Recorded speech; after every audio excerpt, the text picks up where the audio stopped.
Regardez bien cette vidéo jusqu'au bout pour découvrir comment vous pouvez, vous aussi, profiter d'une machine à vendre qui génère des ventes de manière totalement automatisée. Vous allez découvrir la boucle marketing un peu secrète que j'utilise dans mon entreprise et dans celle de mes clients pour que votre entreprise réalise des ventes 7 jours sur 7 sans votre intervention constante, même si vous partez de zéro sur Internet ou si votre entreprise est carrément hors ligne. Je sais que vous avez sans doute déjà vu beaucoup de sites internet vous faire des grandes promesses de gagner des millions de manière passive et instantanée. Mais ce que j'aimerais partager avec vous aujourd'hui, c'est en fait un système structuré et automatique qui permet d'automatiser et de déléguer le marketing de votre entreprise existante ou de démarrer une nouvelle activité en ayant déjà cette automatisation en place. Ce système, je l'ai utilisé aussi bien dans 3 de mes entreprises, dans des secteurs très différents, mais aussi pour des petites et moyennes entreprises très variées parmi mes clients. C'est un système qui a fait ses preuves dans la vente de produits électroniques sur Internet, bien entendu, mais aussi pour des activités de e-commerce, comme la vente d'accessoires de broderie ou de produits cosmétiques, et également pour des entreprises entièrement hors ligne qui vendaient du service personnalisé ou du consulting, ou encore pour des entrepreneurs ayant un point de vente ou une boutique physique pour vendre leurs produits. Ce qui fait le succès de cette méthode que j'appelle la machine à vendre, c'est une boucle marketing que j'ai découverte un peu par hasard et que je vais vous expliquer dans un instant. Mais je n'ai pas toujours eu tout ce succès. Bien au contraire, j'ai démarré de façon très humble. À mes débuts, j'étais le modèle de l'entrepreneur frustré et stressé. Vous avez peut-être vécu ça vous aussi. Je vivais dans le stress absolu, presque 24 heures sur 24. J'avais oublié la notion même d'horaire de travail parce qu'en fait, je travaillais tout le temps. Je travaillais plus de 60 heures par semaine et je ne savais plus où donner de la tête. Mais un jour, je me suis retrouvé face à un mur. Avec ma compagne Cécile, qui n'était pas encore ma femme à l'époque, nous avions décidé de faire le tour du monde en dansant. C'était un de ses rêves et j'ai promis qu'on allait le réaliser. Alors le seul problème, c'est qu'elle avait peur que je passe mon temps à travailler sur mon ordinateur. Elle m'a dit « ça sert à rien de faire le tour du monde si tu passes ton temps face à un ordinateur ». Elle m'a dit, je sais déjà ce qui va se passer. Une photo de vacances, ça va être une photo de Sébastien devant l'Himalaya, la tête penchée devant son PC portable. Une photo de Sébastien devant son ordinateur avec le carnaval de Rio derrière. Une autre photo de toi devant ton ordinateur avec les kangourous d'Australie derrière, etc., etc. Elle m'a dit, ça ne sert à rien de faire le tour du monde s'il n'y a que le décor derrière qui change, mais que tu continues de bosser tout le temps. En bref, elle voulait s'assurer qu'on profite vraiment d'être à 2 dans cette aventure. Seulement, je ne travaillais pas 60 heures par choix. À l'époque, ça me semblait indispensable pour que mon entreprise survive.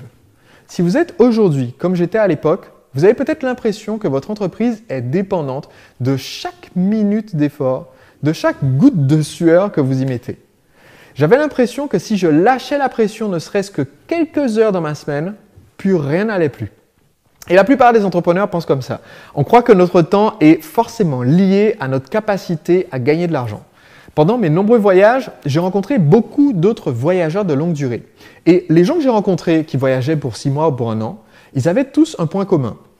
Ils avaient vendu toutes leurs possessions, ils avaient quitté leur entreprise ou leur travail, ils avaient décidé de voyager jusqu'à ce que leur réserve d'argent soit complètement épuisée. Pour tous ces gens, la liberté donc ne pouvait être que temporaire. Je plaque tout.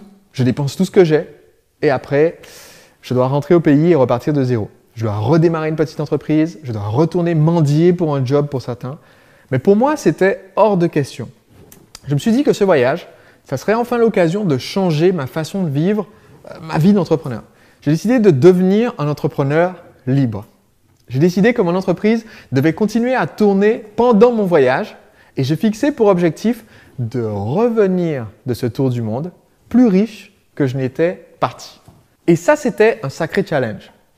Donc j'ai dit à Cécile, écoute, je te fais cette promesse. Pendant le tour du monde, je ne travaillerai qu'1 jour par semaine. Alors, elle ne s'est pas laissée démonter, elle a renchéri. Ok, mais combien de temps? J'ai répondu, disons 6 heures. Et elle a immédiatement répliqué, banco. Et là, en fait, j'ai réalisé l'ampleur de l'engagement que je venais de prendre.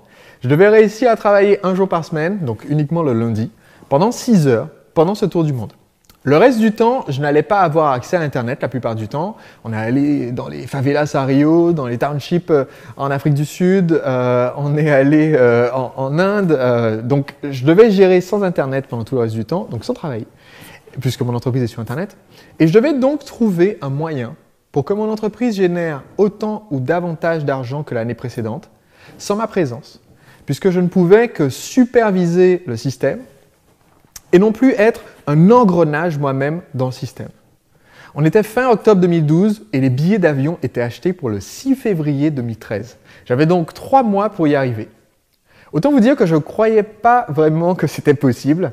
Et pour ne rien arranger, le pire est arrivé juste après. J'ai remarqué que la trésorerie de mon entreprise était très faible, alors que j'avais pourtant fait un été exceptionnel en termes de vente. Donc j'ai commencé à travailler avec 2 experts en conseil financier pour les entreprises et au cours de notre premier rendez-vous, nous avons fait un prévisionnel. C'était la première fois que je faisais un prévisionnel depuis très longtemps, mais c'était indispensable avant ce voyage. Et il s'est avéré que pour les 2 semaines suivantes, j'allais faire entrer un chiffre d'affaires raisonnable. Mais en prolongeant le prévisionnel, dans les 2 mois qui suivaient, avec les nombreux décaissements que je devais faire sortir, j'allais en fait tomber dans un énorme découvert. Par chance, j'avais une certaine ancienneté auprès de ma banque, j'avais une entreprise déjà bien établie, j'avais de très bonnes relations avec mon banquier et donc j'avais droit à un découvert autorisé important de 15 000 €. Mais là, le prévisionnel annonçait un gouffre 6 fois plus grand. J'étais en chemin pour tomber à moins 100 000 € de découvert. Autrement dit, c'était la fin des haricots.